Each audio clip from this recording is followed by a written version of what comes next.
Chapter 3. Perhaps now is a good moment to cut away from the scene of the vicar and me walking back to the studio and, in the best tradition of television films, to use this moment to capture the key moments in Billy G's past. Bonnerboss@AOL.com emailed me asking to know more about my super fandom for Billy G. Seems there's about as much privacy in telling this story as standing stark naked in the middle of Piccadilly Circus, something that I have done on more than one occasion. So, here goes. Punk's Billy G Fact File. Scene number 1, and the story's just begun. Roll her over, lay me down and do it again, do it again. Roll me over in the clover. Roll me over, lay me down and do it again, do it again. We start in the basement of the Grand Hotel in Manchester, where Billy G and the G-Strings, as they were then called, had somehow got a twice-weekly slot. Billy G had bright orange hair, and in the audience, a young 17-year-old, probably spotty, Punk Sanderson is wondering if it's true that she always dyed her pubic hair the same colour as the rest of her hair, and was she really wearing a G-string? Well, these are the sort of things that are important to 17-year-old boys. Next to me is a tall, beautiful, leggy blonde Swedish language student, scantily clad in little more than a bikini, looking lovely into my eyes and hanging on my every word. Or perhaps not. Billy G is on stage, pausing between numbers to tell one of her riotous stories about a polite convent education, saying such things as, "I'm a nice girl, I am. I look very smart in the uniform. It's just that I always wore a G-string where my regulation knickers should have been."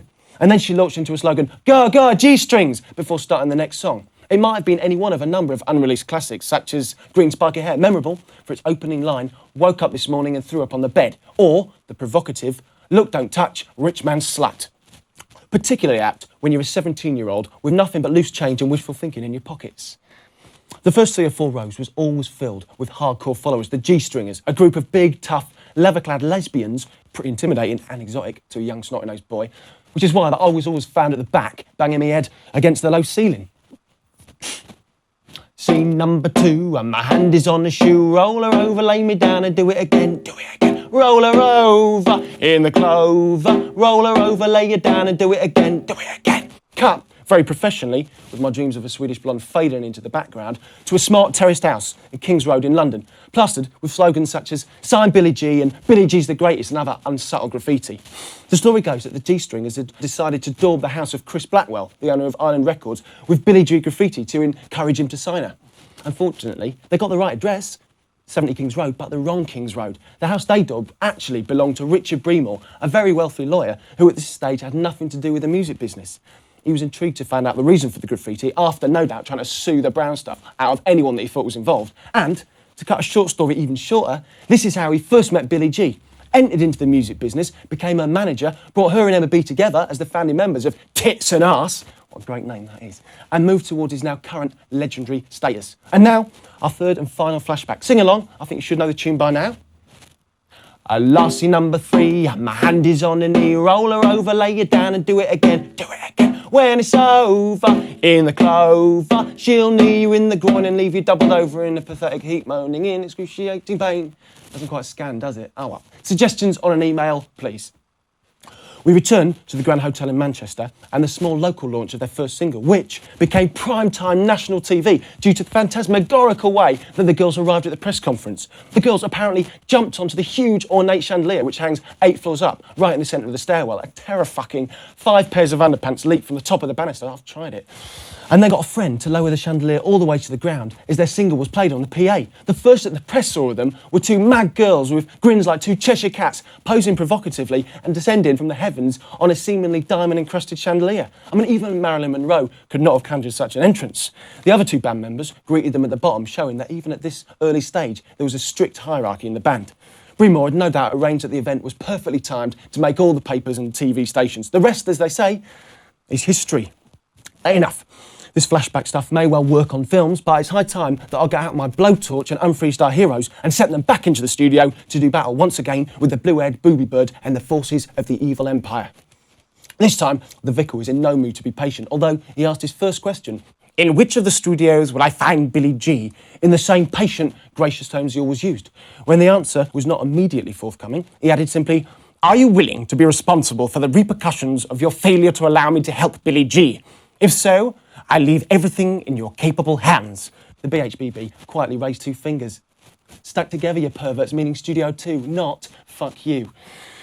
and gestured in the direction of the studio, which was on her right. She then looked away as if she had other far more important things to be doing. "I thank you, madam," the vicar said with a smile as he waved me through the heavy metal door with a large 2 over it. The studio was laid out very differently to the ones at Real World. The whole wall on the left was given over to electronic keyboards and on neat sloping pine shelves. We'd entered through the back door, and between us and the mixing console was a large pine bar with a 10-seater, or so it seemed, cream sofa and 2 equally vast easy chairs. The vicar could not resist giving the evil eye to the television mounted on the wall showing the obligatory MTV clips as he marched round to the other side of the bar, which was, of course, an equipment rack stuffed with sound processing gear and not a drinks cabinet, silly me. 2 people slumped on the console at the front of the room drifted into view. He walked up and introduced himself. "Good evening, I am the vicar," pronounced in the same time-honoured way. "A friend in need. I'm sorry to intrude, and you must, I assume, be the famous Billy G. I am honoured to meet you." The lighting was really very dim, but one of the 2 faceless people at the mixing desk had bright dyed hair, and it was to her that he addressed himself. As the other one was a man, it was not a difficult piece of detective work.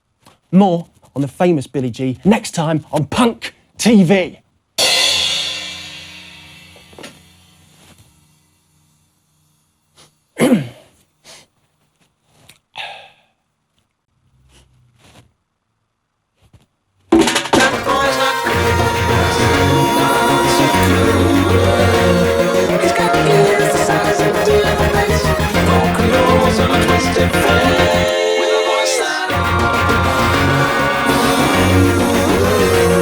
Well, you can piss off right out of here, right now. You come in here with your la-di-da, friend of Richard Bloody Bream or accent and accuse me of singing flatter than that.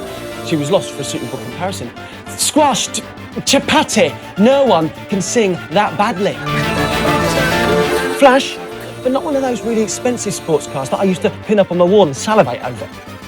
Salivate, not masturbate, you perverts. Who ever heard of someone masturbating over a car? Except Jeremy Clarkson, perhaps.